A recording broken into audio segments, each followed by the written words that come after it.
बच्चन महाराज साहब, बचन 69। परमार्थी को चाहिए कि मालिक की मौज के साथ मुआफकत करे। आराम या तकलीफ जो आयद हो, सबको मौज मालिक की समझकर खुशी के साथ बर्दाश्त करे।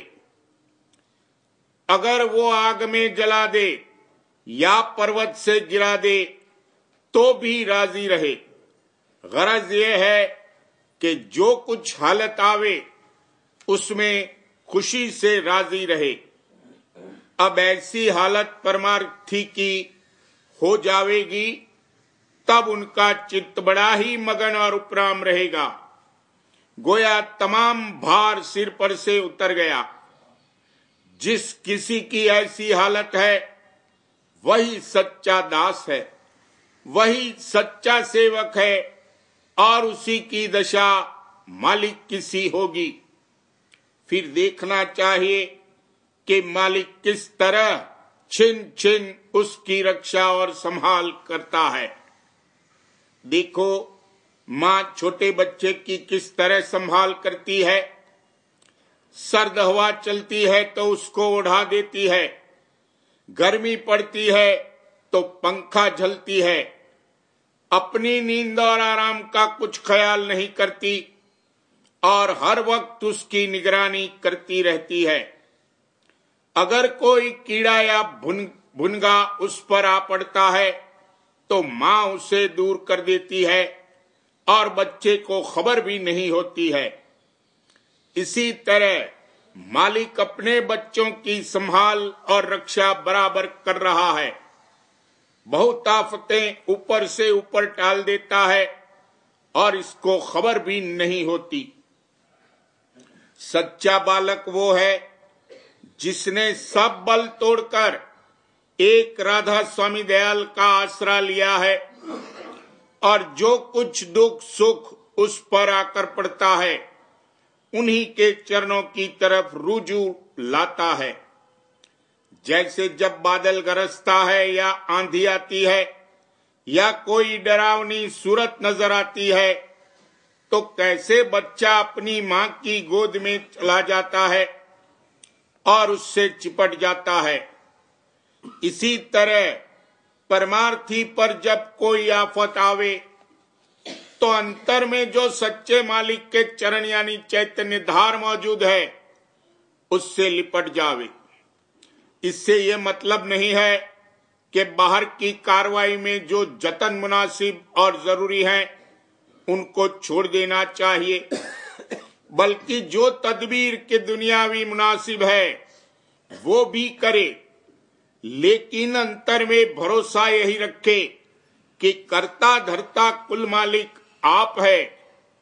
उनकी मौज जैसी होगी वैसा ही नतीजा होगा और जतन का स्वरूप न हो जावे।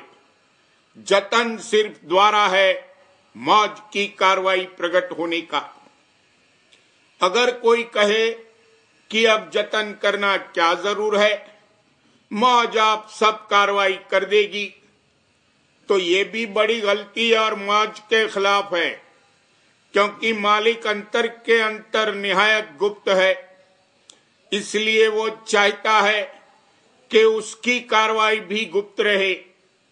हुजूर महाराज ने फरमाया है कि जब संत कोई कार्रवाई करना चाहते हैं तो अपने निज धाम में बैठकर मौज करते हैं और वहां से काल के नाम हुक्म जारी होता है और फिर उसकी कार्रवाई नीचे स्थान तक जारी हो जाती है। सवाल, काल की मार्फत क्यों कार्रवाई कराई जाती है? जवाब, अगर किसी की दोस्ती बादशाह से हो और वो उससे कहे कि यार हमारे यहां आज भंगी नहीं आया, जरा पाखाना साफ कर दो, तो वो ये करेगा कि भंगी को भेज देगा, खुद जाकर ये कार्रवाई न करेगा। ये देश मिस्ल पखाने के हैं। जब कोई बादशाह किसी को कोई इनाम या तमगा देना चाहता है तो वो कायदे के मुआफिक कमिश्नर या कलेक्टर की मार्फत भेजेगा, खुद वो इनाम न देगा।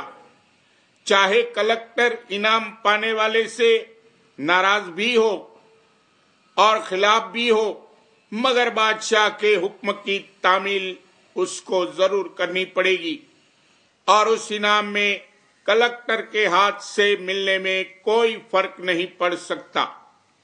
मालिक जैसा जैसा जीव के वास्ते मुनासिब है, यानी जिसमें इसका निज फायदा मुतसव्वर है, कार्रवाई करता है। चाहे वो काम बाहर से उल्टा मालूम हो, मगर उसमें जीव के परमार्थी लाभ की मसलहत जरूर है। कबीर साहब ने फरमाया है, कबीर ऐसा ना मिला शब्द गुरु का मीत, तन मन सौंपे मिर्ग ज्यों सुने बधिक का गीत। जैसे हिरन बीन बाजे को सुनकर मस्त हो जाता है और बधिक उसके तीर मार देता है, इसी तरह परमार्थी को होना चाहिए, तब काम बन सकता है। जब तक के इसके बाहरी और अंतरी बंधन न तोड़े जाएंगे, तब तक ये चढ़ाई के काबिल नहीं हो सकता। और बंधन जब तोड़े जाएंगे तो थोड़ी बहुत तकलीफ जरूर होगी।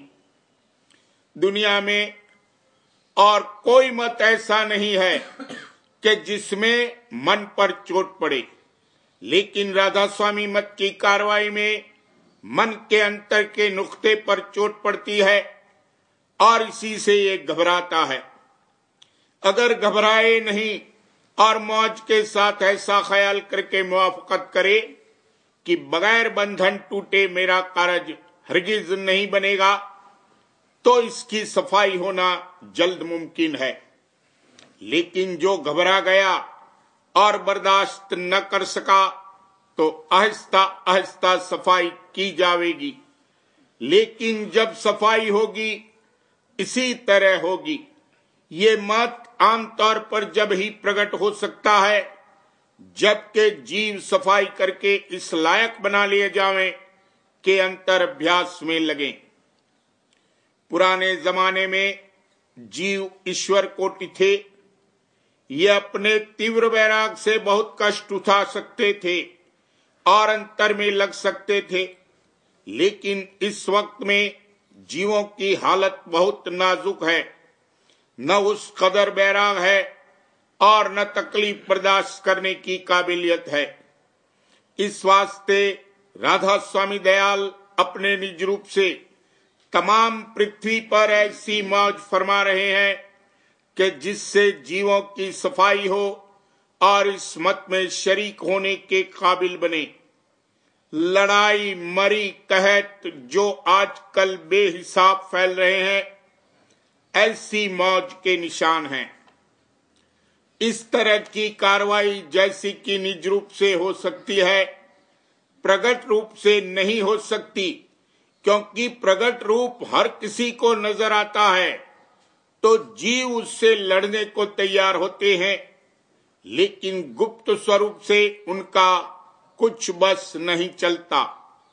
इसी मसलहत से मालिक ने अपने तई हमेशा गुप्त रखा है, मगर वो अंतर्जामी है, सब देखता है और मुनासिब तौर पर काम करता है।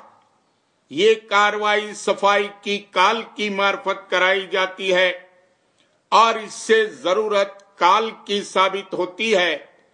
जैसा कि बानी में फरमाया है, काल रचा हम समझ बूझ के, बिना काल नहीं खौफ जीव के। कदर दयाल नहीं बिना काल के, मौज उठी तब अस दयाल के। दिया निकाल काल को वहां से, दखल काल अब कभी न यहां से।